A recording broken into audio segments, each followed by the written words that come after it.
Hi everyone, study IQ PCS के इस learning platform पे आप सबका स्वागत है। आज के इस लेक्चर में हम लोग मध्य प्रदेश के दिसंबर 2022 के करंट अफेयर्स के फर्स्ट पार्ट को कवर करेंगे। मध्य प्रदेश स्पेसिफिक न्यूज़ को एमसीक्यू पैटर्न में हम लोग करेंगे और दिसंबर के करंट अफेयर्स को हम लोग दो पार्ट्स में डिस्कवर करेंगे या फिर दो पार्ट्स में कवर करेंगे। ये पार्ट 1 है। मेरा नाम है रवनीत कौर। अगर आप मेरे साथ जुड़ना चाहते हैं तो टेलीग्राम पे रवनीत कौर ऑफिशियल के साथ जुड़ सकते हैं। इंस्टाग्राम पे आप मेरे साथ रवनीत कौर ऑफिशियल्स पे कनेक्ट हो सकते हैं। शुरू करते हैं लेक्चर को और सबसे फर्स्ट क्वेश्चन जो है वो सुजलम कैंपेन के बारे में है। सुजलम 2.0 कैंपेन जो है वो चलाया गया था पूरे देश भर में। सुजलम के नाम से क्लियर है, स्वच्छता से रिलेटेड, क्लीनिनेस से रिलेटेड ये कैंपेन है। आपको बताना है कि मध्य प्रदेश ने सुजलम 2.0 कैंपेन में कौन सी पोजीशन पूरे देश भर में हासिल की है। आपके ऑप्शंस हैं सेकंड, थर्ड, फोर्थ या फिर फिफ्थ। इसका करेक्ट आंसर होगा फोर्थ। पूरे देश भर में सुजलम 2.0 कैंपेन में मध्य प्रदेश ने फोर्थ पोजीशन हासिल करी है। सो अगर बात की जाए स्वच्छता की तो हमारे पास स्वच्छ भारत मिशन जो है वो भी है, जो कि हमने लॉन्च किया था साल 2014 में on the birth anniversary of Mahatma Gandhi. Swachh Bharat mission के तहत हम लोग ओपन डिफिकेशन फ्री अपने भारत को बनाने की कोशिश कर रहे थे। इसके लिए हमने टॉयलेट्स के कंस्ट्रक्शन पे जोर दिया। स्वच्छ भारत मिशन का सेकंड वर्जन जो है वो अभी रिसेंटली 2020 के आसपास लॉन्च किया गया है, जिसमें हमने फोकस किया है कि हम लोग टॉयलेट को फंक्शनली करेंगे, लोग ज़्यादा से ज़्यादा टॉयलेट का यूज़ करें, हम लोग सॉलिड वेस्ट लिक्विड मैनेजमेंट पे फोकस करेंगे और हम लोग अच्छे से स्वच्छता को ओवरऑल हॉलिस्टिकली प्रमोट करने की कोशिश करेंगे। सो ये सेकंड फेज अभी चल रहा है। ये शायद 2019 में स्टार्ट हुआ था सेकंड फेज। एक बार कमेंट सेक्शन में इसको मेंशन कर दीजिएगा, स्वच्छ भारत मिशन या स्वच्छ भारत अभियान का सेकंड पार्ट, सेकंड फेज कब स्टार्ट हुआ था, किस साल में। सो देखिए फोर्थ पोजीशन मध्य प्रदेश ने इसमें हासिल करी है सुजलम 2.0 कैंपेन में। इसकी एक्सप्लेनेशन देख लेते हैं। मध्य प्रदेश स्वच्छता के मामले में हमेशा से ही आगे रहा है। चाहे हम बात करें इंदौर की, इंदौर हमेशा फर्स्ट पोजीशन पे रहा है जो स्वच्छता की रैंकिंग की हम बात करते हैं। इसी तरीके से अगर और भी कुछ प्राइज स्वच्छता की कैटेगरी में देखे जाएं तो आप देख सकते हैं मध्य प्रदेश ने स्वच्छ सर्वेक्षण ग्रामीण 2022 में वेस्ट जोन की कैटेगरी में फर्स्ट प्राइज हासिल किया। डिफरेंट जोन वाइज कैटेगरी होती हैं, जैसे नॉर्थ जोन में अलग स्टेट्स होंगी, वेस्ट में अलग, साउथ में अलग। तो वेस्ट जोन की कैटेगरी में मध्य प्रदेश फर्स्ट रहा है। स्वच्छ सर्वेक्षण ग्रामीण की अगर बात की जाए तो ये सर्वे जो है इसको कंडक्ट करती है मिनिस्ट्री ऑफ जल शक्ति। ये आपसे पूछा जा सकता है। इसी तरीके से मध्य प्रदेश का बुरहानपुर जो जिला है उसको हर घर जल सर्टिफाइड डिस्ट्रिक्ट घोषित किया गया है और ये स्वच्छ सर्वेक्षण ग्रामीण 2022 की अवार्ड सेरेमनी के मौके पे ही डिक्लेयर किया गया। हर घर जल सर्टिफाइड डिस्ट्रिक्ट का मतलब ये है कि इस डिस्ट्रिक्ट के हर एक रूरल हाउस होल्ड के पास पाइप्ड वाटर कनेक्शन पहुंच चुका है। हर घर जल कैंपेन जो है ये जल जीवन मिशन का पार्ट है। जल जीवन मिशन मिनिस्ट्री ऑफ जल शक्ति ने चलाया था, जिसके तहत हम हर एक रूरल हाउस होल्ड तक साल 2024 तक पाइप्ड वाटर कनेक्शन देंगे और उनको 55 लीटर पर डे पर पर्सन का पोर्टेबल वाटर यानी कि पीने योग्य पानी मुहैया करवाएंगे। सो हर घर जल सर्टिफाइड डिस्ट्रिक्ट मध्य प्रदेश में बुरहानपुर बना है। सिमिलरली स्वच्छ भारत मिशन के अंतर्गत मध्य प्रदेश ने स्वच्छ सर्वेक्षण ग्रामीण 2022 में अच्छा काम करके फर्स्ट पोजीशन हासिल करी। जैसा कि मैंने आपको बताया, भोपाल जो है वो फर्स्ट प्राइज अटेन किया है in terms of excellent work under स्वच्छ भारत मिशन।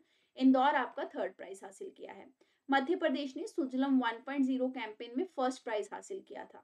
2.0 कैंपेन में ये फोर्थ रहा है, विच मीन इसकी पोजीशन पहले से खराब हुई है अगर हम सुजलम कैंपेन की इफेक्टिवनेस की बात करते हैं।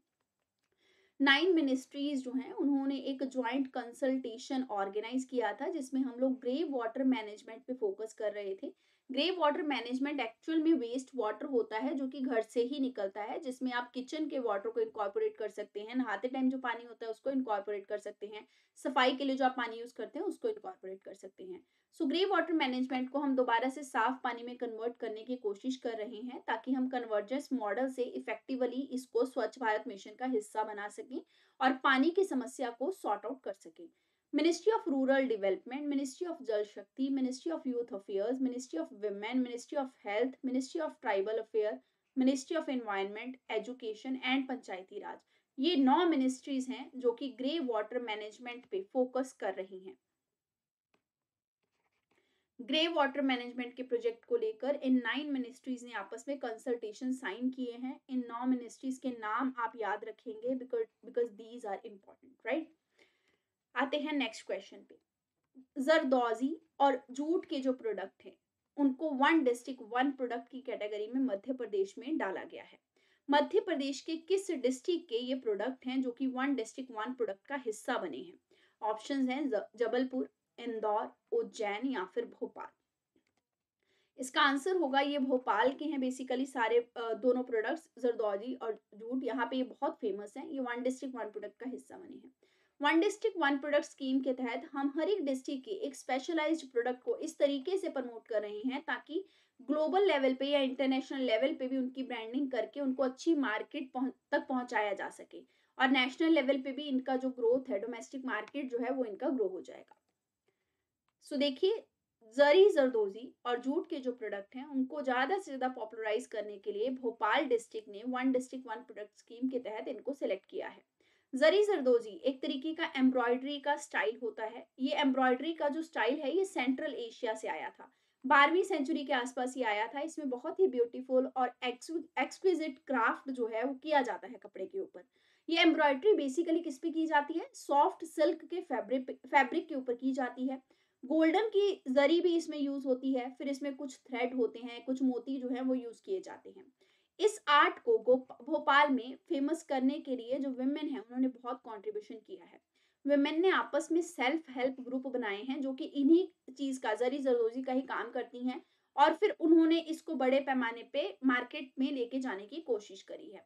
रागा भोपाली एम्पोरियम जो है बेसिकली वो भी इनके लिए एक प्लेटफॉर्म साबित हुआ है जहां पे विमेन के द्वारा बनाए गए आर्ट एंड क्राफ्ट जो होते हैं जरी जरदोजी के उनको शोकेस किया जाता है। Next question is about Tribal Pride Day programme. Tribal Pride Day programme जो है उसको शाहदौल में मध्य प्रदेश में आयोजित किया गया था। किस दिन नवंबर के मौके पे ये प्रोग्राम आपका आयोजित हुआ था ये आपको बताना है। आपके ऑप्शंस हैं 15, 12, 17 या फिर 19। इसका करेक्ट आंसर होगा 15 नवंबर को इसको सेलिब्रेट किया गया था, ट्राइबल प्राइड डे प्रोग्राम को। सो देखिए, ये बहुत इंपॉर्टेंट प्रोग्राम है। एक्चुअल में 15 नवंबर 2021 को हमने सबसे पहला ट्राइबल प्राइड डे मनाया था। ये क्यों मनाया गया था? क्योंकि इस दिन कहा जाता है बिरसा मुंडा का बर्थडे होता है। बिरसा मुंडा को ट्राइबल हीरो माना जाता है। प्राइम मिनिस्टर नरेंद्र मोदी जी के द्वारा ये शुरुआत की गई थी ताकि हम ट्राइबल के कंट्रीब्यूशन को भी सराह सके जो कि उन्होंने दिया है in the national freedom struggle. Birsa Munda was a hero in the Indian history. इन्होंने एक नया सोशल और पॉलिटिकल एरा अपने टाइम पे स्टार्ट किया था क्योंकि ट्राइबल सोसाइटी जो थी झारखंड की उनको बहुत अच्छी डायरेक्शंस दे रहे थे, चाहे वो स्पिरिचुअल हो चाहे डेली लाइफ बीइंग की हो। जैसे उन्हें बोलते थे अल्कोहल नहीं खाना चाहिए, ये सब चीज, अल्कोहल नहीं पीना चाहिए, ये सब चीजों के लिए उनको प्रेरित करते थे, अच्छे जीवन के लिए उनको प्रेरित करते थे। फिर over the period of time इनका इतना इन्फ्लुएंस बढ़ गया कि पॉलिटिकली भी थोड़े से मतलब आप बोल सकते हैं राइज हो गए और ब्रिटिशर्स की आंखों में रड़कने लग गए। इंडिया जो है उसने second half of 19th century में बिरसा मुंडा की रेवोल्यूशनरी थिंकिंग को विटनेस किया है। 1895 में इनको अरेस्ट कर लिया गया था और 2 साल के लिए हजारीबाग सेंट्रल जेल में इनको रखा गया था। लेकिन इनके जो मतलब शिष्य थे, डिसाइपल्स जो थे, उन्होंने बेसिकली फेमिन अफेक्टेड जो एरिया थे वहां पे लोगों की खूब मदद करी, चाहे ये खुद जेल में भी थे। तो आप समझ सकते हैं इनकी टीचिंग्स का कितना इफेक्ट था वहां पे। और इन्होंने इनका लाइफ टाइम जो इनके द्वारा दी गई टीचिंग्स हैं उनको फॉलो करने का डिसीजन लिया। रेवोल्यूशनरी बिरसा का एक स्लोगन था ब्रिटिशर्स के अगेंस्ट जो उन्होंने चलाया था, जिसका मेन स्लोगन का नाम क्या था? Abolish the rule of queen and establish our empire. यानी कि क्वीन का शासन खत्म करके हमें अपना एम्पायर एस्टेब्लिश करना चाहिए। तो ये हमेशा से ब्रिटिशर्स के खिलाफ खड़े रहे हैं और बिरसा मुंडा जी को ही 15 नवंबर का जो दिन है वो डेडिकेट किया गया है by the government of India. Next question है मध्य प्रदेश के पैरालंपिक स्विमर के बारे में। मध्य प्रदेश के कौन से पैरालंपिक स्विमर के द्वारा सिल्वर मेडल जीता गया है at the national para swimming championship?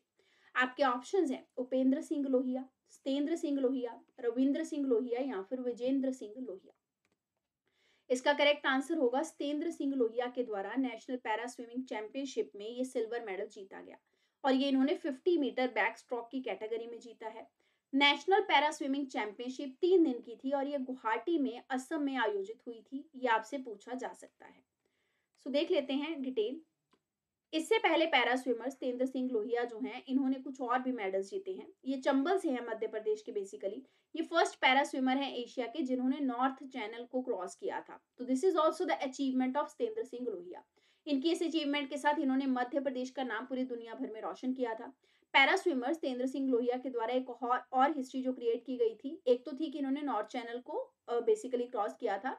इन्होंने वर्ल्ड रिकॉर्ड उसमें सेटअप किया था क्योंकि 36 किलोमीटर लंबा है नॉर्थ चैनल, जिनको इन्होंने क्रॉस किया था 14 घंटे के आसपास के टाइम में। टेम्परेचर जो होता है उसके पानी का बहुत ठंडा होता है। 12 डिग्री सेल्सियस के टेम्परेचर था उस पानी का जिसको इन्होंने क्रॉस किया था। 18 अगस्त 2019 को अमेरिका में इन्होंने कैटरीना चैनल जो था उसको भी क्रॉस किया था। कैटरीना चैनल को इन्होंने 11 घंटे 34 मिनट में क्रॉस कर लिया था। और इसी के साथ ये पहले ऐसे एशियान दिव्यांग स्विमर बन गए थे जिन्होंने इस चैनल को बेसिकली क्रॉस किया था। This is very important. तो इनकी बहुत सारी अचीवमेंट्स हैं। तो फर्स्ट एशियन दिव्यांग स्विमर यही रहे हैं जिन्होंने कैटरीना चैनल जो है उसको क्रॉस किया। सत्येंद्र सिंह के द्वारा 24 मेडल हमारे देश के लिए बेसिकली जीते गए हैं। इसमें 7 नेशनल पैरा स्विमिंग चैंपियनशिप में इन्होंने पार्टिसिपेट करके ये मेडल जीते हैं। 2014 में मध्य प्रदेश की गवर्नमेंट ने इनको हाईएस्ट स्पोर्ट्स अवार्ड जो कि विक्रम अवार्ड होता है उससे ऑनर भी किया था। तो ये विक्रम अवार्ड भी पा चुके हैं। नेक्स्ट क्वेश्चन है मध्य प्रदेश की पैरा कायाकिंग प्लेयर के बारे में। मध्य प्रदेश की आपको उस पैरा कयाकिंग प्लेयर का नाम बताना है जिनको नेशनल अवार्ड दिया गया है by the union ministry of social justice and empowerment. आपके ऑप्शंस हैं पूजा ओझा, रूपा ओझा, निधि ओझा या फिर पूनम ओझा। इसका करेक्ट आंसर होगा पूजा ओझा। मध्य प्रदेश की para kayaking player Puja Ojha got the national award from the union ministry of social justice and empowerment.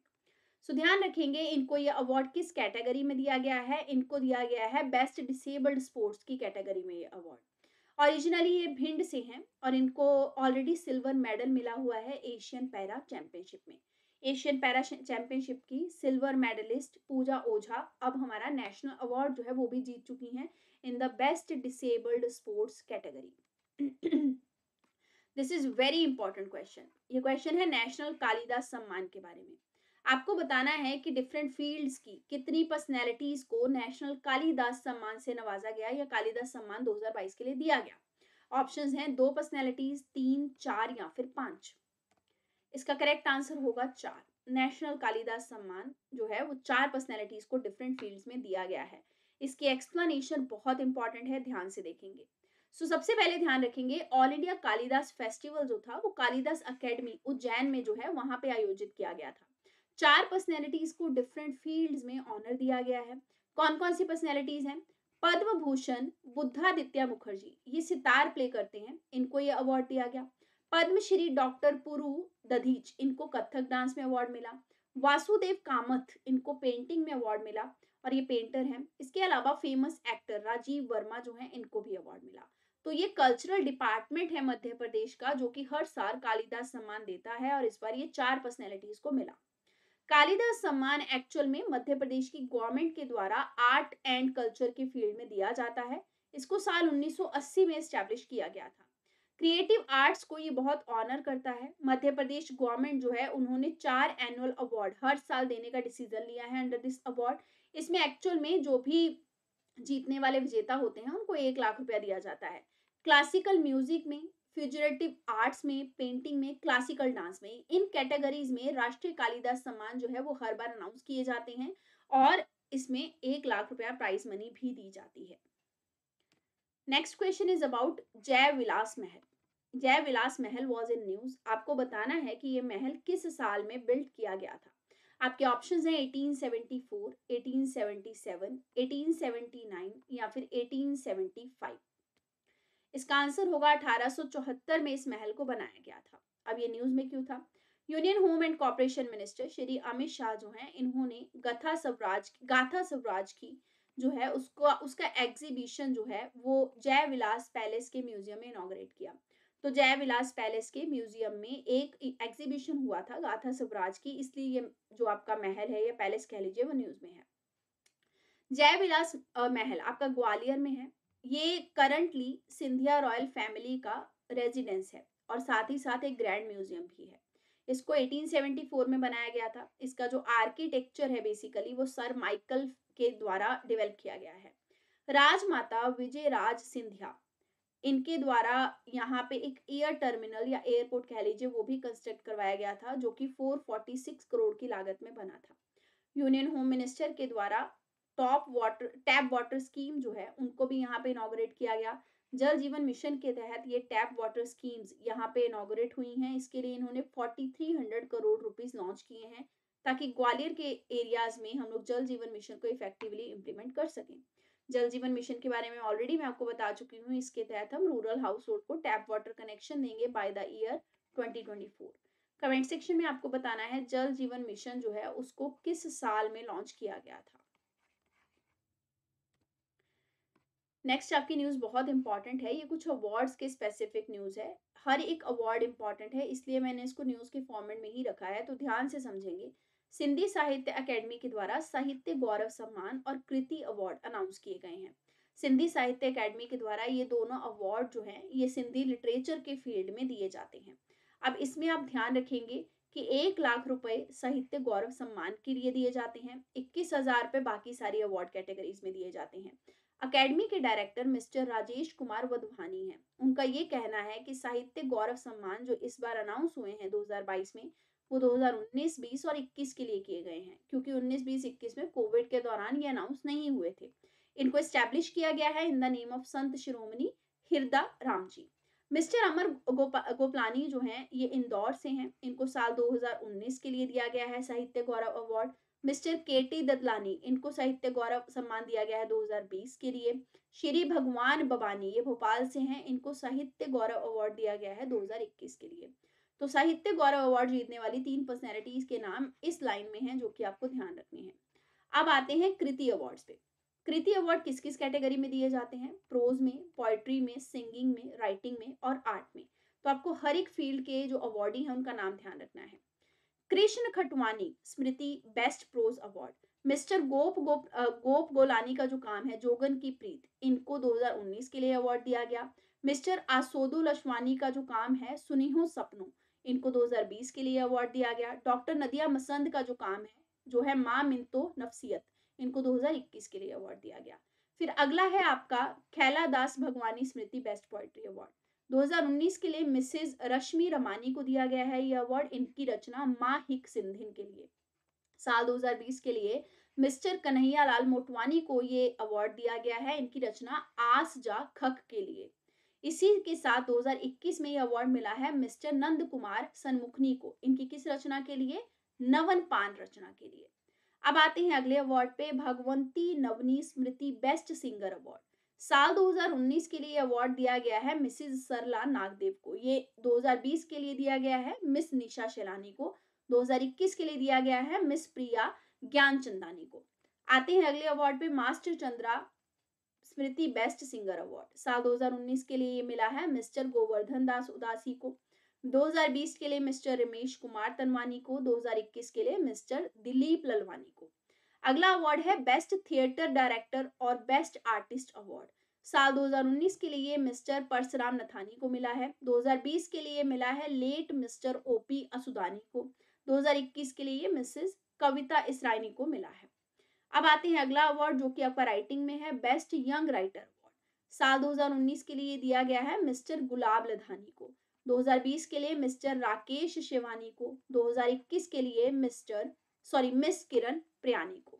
तो ये कुछ अवार्ड्स हैं डिफरेंट कैटेगरीज के जो कि आपको ध्यान रखने हैं, very very important from your exam perspective.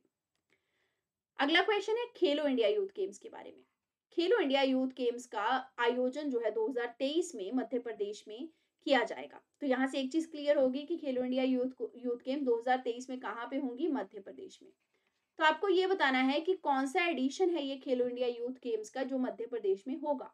Options हैं 4th addition, 5th addition, 6th addition या फिर 7th एडिशन। इसका आंसर है 5th एडिशन है जो कि आयोजित किया जाएगा आपका मध्य प्रदेश में। ये गेम्स बेसिकली 8 शहरों में आयोजित होंगी। मध्य प्रदेश के 8 शहरों में आयोजित होंगी। इस पे अपने आप से क्वेश्चन आ सकता है। कौन से 8 शहर हैं? भोपाल, इंदौर, उज्जैन, ग्वालियर, जबलपुर, मांडला, महेश्वर और बालाघाट। इसके अलावा खेलो इंडिया यूथ गेम्स में आर्चरी भी इनकॉर्पोरेट कर दी गई है। जनवरी 31 से फरवरी 2 तक ये यहाँ पे आयोजित की जाएगी। Cricket ground Ranital sport complex Jabalpur में आर्चरी जो है उसके लिए खेलें लगाई जाएंगी। इसके अलावा 512 प्लेयर्स हैं टोटल जो इसमें पार्टिसिपेट करेंगे। 34 इवेंट ऑर्गेनाइज होंगे एथलेटिक कंपटीशन में। ये कहाँ आयोजित होंगे? ये टीटी नगर स्टेडियम भोपाल में किए जाएंगे। 4 दिन का शूटिंग कंपटीशन जो है वो खेलो इंडिया वॉर गेम्स में होगा। ये होगा मध्य प्रदेश की स्टेट शूटिंग एकेडमी में। टोटल 1344 पार्टिसिपेंट जो हैं वो खेलो इंडिया यूथ गेम में पार्टिसिपेट करेंगे। तो देखिए जो एथलेटिक कंपटीशन है उसमें 512 प्लेयर्स पार्टिसिपेट कर रहे हैं। ओवरऑल सबका देखा जाए तो 1344 हैं जो पार्टिसिपेट कर रहे हैं। नेक्स्ट क्वेश्चन में आपको बताना है कि कितने ऐसे पर्संस हैं जिनको योगा के फील्ड में एक्सपीरियंस होने की वजह से स्टेट गवर्नमेंट ने उनको मध्य प्रदेश योगा कमीशन के नॉन ऑफिशियल मेंबर्स के तौर पे चुना है। या फिर आप समझिए मध्य प्रदेश योगा कमीशन के कितने नॉन ऑफिशियल मेंबर्स चुने गए हैं जिनको योगा फील्ड का एक्सपीरियंस है। ऑप्शंस हैं 3, 4, 5 या फिर 6। इसका आंसर होगा टोटल 4 मेंबर्स, 4 पर्सन इसमें चुने गए हैं। मध्य प्रदेश योगा कमीशन का मेन पर्पस यही है कि स्टेट के हर एक पर्सन का हेल्दी लाइफस्टाइल हो और हेल्दी लाइफ वो जिए। कमीशन डिफरेंट एक्टिविटीज योगा की कंडक्ट करवाएगा विद द हेल्प ऑफ महर्षि पतंजलि संस्कृत संस्थान। तो ये सहायक होगा संस्थान जो कि योगा को हमारी डेली लाइफ में इनकॉर्पोरेट करेगा in the Madhya Pradesh. 5 person जो हैं जिनको कि योगा के फील्ड 5 इसका आंसर कर लीजिएगा, 5 आंसर है, 4 नहीं है, यहाँ पे आंसर आएगा 3। 5 पर्सन को नॉमिनेट किया गया है नॉन ऑफिशियल मेंबर्स के तौर पे जो कि आपके योगा के लिए योगा कमीशन का पार्ट होंगे। और इन नॉन ऑफिशियल मेंबर्स का टेन्योर अगर पूछा जाए तो 5 साल होगा। नेक्स्ट आपका क्वेश्चन है मध्य प्रदेश के किस डिस्ट्रिक्ट में क्वांटम डिपार्टमेंट एस्टैब्लिश किया जाएगा या फिर किया जा चुका है। क्वांटम डिपार्टमेंट क्वांटम टेक्नोलॉजी से डील करेगा। सो क्वांटम डिपार्टमेंट किस जगह एस्टैब्लिश हुआ है? ऑप्शंस हैं जबलपुर, भोपाल, इंदौर या उज्जैन। आंसर होगा इंदौर। इंदौर में क्वांटम डिपार्टमेंट सेटअप किया गया है। क्वांटम डिपार्टमेंट क्वांटम टेक्नोलॉजी से जो डील करेगा, ये क्वांटम टेक्नोलॉजी बहुत बड़े डाटा को बहुत ईज के साथ शॉर्ट टाइम में कैलकुलेट कर सकती है और असेस कर सकती है। क्वांटम टेक्नोलॉजी क्यूबिट पे वर्क करती है। देखिए आपने बाइनरी बिट, ये सब बाइनरी डाटा पढ़ा होगा जिसमें बिट्स होती हैं। क्यूबिट का एक्चुअल कॉन्सेप्ट ये है कि इसमें 2 बिट्स जो हैं वो एक साथ फंक्शन करती हैं और अपनी स्टेट को चेंज करती रहती हैं। सो इसमें दोनों बिट एक साथ फंक्शन करने के कारण ये जो क्यूबिट है ये ज्यादा डाटा कम टाइम में ट्रांसफर कर सकती है, या फिर आप बोल सकती हैं इंफॉर्मेशन ट्रांसफर में क्वांटम जो है टेक्नोलॉजी वो बहुत ज्यादा अच्छा रोल प्ले कर सकती है। इंडियन आर्मी ने नेशनल सिक्योरिटी काउंसिल के साथ रिसेंटली कोलैबोरेट किया था जिसके तहत क्वांटम जॉब जो है उनको military college of telecommunication engineering में सेटअप किया गया है। ये आपका military college of telecommunication engineering कहाँ पे है? मऊ में, मध्य प्रदेश में, मऊ में जिसको कहा जाता है। यहाँ पे हम नई नई टेक्नोलॉजी जो इवॉल्व हो रही है उसके कॉन्टेक्स्ट में रिसर्च करते हैं। Military college of telecommunication engineering जो है इसके अंदर आर्टिफिशियल इंटेलिजेंस का एक सेंटर जो है उसको एस्टैब्लिश किया गया है। इसमें 140 डिफरेंट सेक्टर्स हैं। उसके रिलेटेड एम्प्लॉयज जो हैं उनको काम दिया जाएगा और एकेडमिक एस्टैब्लिश किया गया है ताकि रिसर्च भी किया जा सके। क्वांटम टेक्नोलॉजी क्वांटम मैकेनिक्स पे वर्क करती है जो कि 20वीं सेंचुरी के स्टार्ट में डेवलप किया गया था। बेसिक प्रॉपर्टी क्या है इसकी? सुपरपोजिशन, एंटेंगलमेंट और इंटरफेरेंस। सुपरपोजिशन का मतलब क्या होता है कि अगर एक बिट में चेंज आ रहा है तो दूसरी बिट में अपने आप चेंज आएगा। एंटेंगलमेंट का मतलब होता है कि दोनों ही बिट्स आपस में इंटेंगल्ड हो चुकी हैं, यानी कि अगर एक में कुछ भी वेरिएशन हुआ तो दूसरी बिट जो है वो उसका सिंबल मतलब वो उस चेंज को रिफ्लेक्ट कर देगी। इंटरफेरेंस का मतलब होता है कि अगर थर्ड पार्टी इंटरवीन करके क्यूबिट के डाटा को डिक्रिप्ट करना चाहती है या आपकी इंफॉर्मेशन या आपके वार्तालाप को सुनना भी चाहती है तो इंटरफेरेंस के सिग्नल से आपको पता लग जाएगा। क्वांटम बेसिकली मैक्सिमम पार्ट है इंडस्ट्रियल रेवोल्यूशन 4.0 का। इसका जो सक्सेस है वो डिफरेंट टेक्नोलॉजीज के साथ भी जुड़ा हुआ है जैसे कि इंटरनेट ऑफ थिंग्स हो गया, मशीन लर्निंग होगी, रोबोटिक्स और आर्टिफिशियल ट्रूथ। अब आपका नेक्स्ट जो न्यूज है वो भी अवार्ड्स के कॉन्टेक्स्ट में ही है। तो ध्यान रखेंगे मध्य प्रदेश के कल्चर डिपार्टमेंट ने स्टेट समिट अवार्ड साल 2021 के लिए अनाउंस किए हैं। आर्टिस्ट और लिटरेचर जिनको स्टेट समिट अवार्ड मिला है वो देख लेते हैं। हिंदी लिटरेचर में ये अवार्ड मिला है डॉक्टर अश्विनी कुमार दुबे जी को जो कि इंदौर के रहने वाले हैं। उर्दू लिटरेचर में ये डॉक्टर नरेंद्र विरमानी को मिला है जो इंदौर से हैं। ये कहाँ से हैं, क्या अवार्ड मिला है, ये पक्का आपको पता होना चाहिए। संस्कृत लिटरेचर में ये भगवती लाल राज पुरोहित को मिला है जो कि उज्जैन से हैं। क्लासिकल म्यूजिक में ये पंडित श्रीधर व्यास को मिला है जो कि उज्जैन से हैं। क्लासिकल डांस में ये डॉक्टर विजय शर्मा को मिला है जो कि भोपाल से हैं। फिर रूपांकर आर्ट की कैटेगरी में अनिल कुमार को अवार्ड मिला है, ये भोपाल से हैं। प्ले के लिए प्रशांत खिरवादकर को अवार्ड मिला है जो भोपाल से हैं। फिर रेयर म्यूजिकल इंस्ट्रूमेंट प्ले करने की कैटेगरी में मुन्ने खान जो कि भोपाल से हैं उनको अवार्ड मिला है। ट्राइबल और फोक आर्ट में अवार्ड मिला है सावनी बाई को जो कि डिंडौरी से हैं। अब बात करते हैं नेशनल अवार्ड्स के लिए कौन से आर्टिस्ट सिलेक्ट किए गए हैं। नेशनल कबीर सम्मान इस ये मिला है डॉक्टर श्याम सुंदर दुबे को। ये आपके कहाँ से हैं? ये आपके हट्टा से हैं। इनको 3 लाख रुपए प्राइज मनी मिली है। नेशनल मैथिली शरण गुप्ता सम्मान में 2 लाख प्राइज मनी है। ये मिला है सदानंद गुप्ता को जो कि गोरखपुर उत्तर प्रदेश से हैं। नेशनल इकबाल अवार्ड मिला है सैयद तकी अब्दी को, ये हैदराबाद से हैं, 2 लाख रुपए अमाउंट मिला है। नेशनल शरद जोशी अवार्ड मिला है श्रीराम परिहार को जो खांडवा से हैं, 2 लाख रुपए मिला है। राष्ट्रीय नानाजी देशमुख सम्मान किसको मिला है? ये मिला है ट्राइबल वेलफेयर सेंटर को जो कि महाकौशल में है, डिंडौरी में। तो देखिए यहाँ पे नेशनल अवार्ड्स में आपको खास ध्यान वो देना है जो कि एमपी के आर्टिस्ट हैं या एमपी के एसोसिएशन है जिनको अवार्ड मिला है। बाकी सबको आप ओवरऑल ध्यान रख लेंगे। तो ये ट्राइबल वेलफेयर सेंटर डिंडौरी वाली जो है इनको 2 लाख रुपए प्राइज मनी मिला है। इनका प्राइज मनी भी ध्यान रखेंगे। राष्ट्रीय कुमार गंधर्व सम्मान ये मिला है मिस रुक्मणी विजय कुमार को, ये हैदराबाद से हैं, इनको 1.25 लाख मिला है। नेशनल इंफॉर्मेशन टेक्नोलॉजी अवार्ड किनको मिला है? रवि शंकर श्रीवास्तव को, ये भोपाल से हैं, अगेन मध्य प्रदेश स्पेसिफिक, इनको 1 लाख रुपया मिला है। नेशनल निर्मल वर्मा सम्मान मिला है मिस शिखा वार्ष्णे को जो लंदन से हैं। National father Kamil Bulcke award मिला है डॉक्टर हिनीस वर्नर को जो डेनमार्क से हैं। नेशनल गुनाकार मूल सम्मान मिला है जयंत विष्णु नायक को जो कि कोल्हापुर से हैं। फिर राष्ट्रीय हिंदी सेवा सम्मान वेरी इंपॉर्टेंट, ये भी भोपाल की पर्सनैलिटी या मध्य प्रदेश की पर्सनैलिटी को मिला है। राष्ट्रीय हिंदी सेवा सम्मान मिला है अजीत वदनेरकर को, ये भोपाल से हैं, इनको 1 लाख रुपए प्राइज मनी मिली है। ये इंपॉर्टेंट अवार्ड्स हैं सारे। सबसे पहले तो आपको स्टेट के जो समिट अवार्ड है वो तो ध्यान रखने ही है, वो सब के सब इंपॉर्टेंट है क्योंकि राज्य स्पेसिफिक है। वो आर्टिस्ट जिनको नेशनल अवार्ड्स कुछ मिले हैं उनमें आप उन आर्टिस्ट को खासा ध्यान रखेंगे जो मध्य प्रदेश से हैं, और वो कहाँ से हैं आर्टिस्ट ये ध्यान रखना है, उनका नाम ध्यान रखना है, उनको कितना प्राइज मिला है ये ध्यान रखना है। सो इसी के साथ हमारा ये लेक्चर जो है वो खत्म होता है। पढ़ते रहिए। All the best. Thank you very much.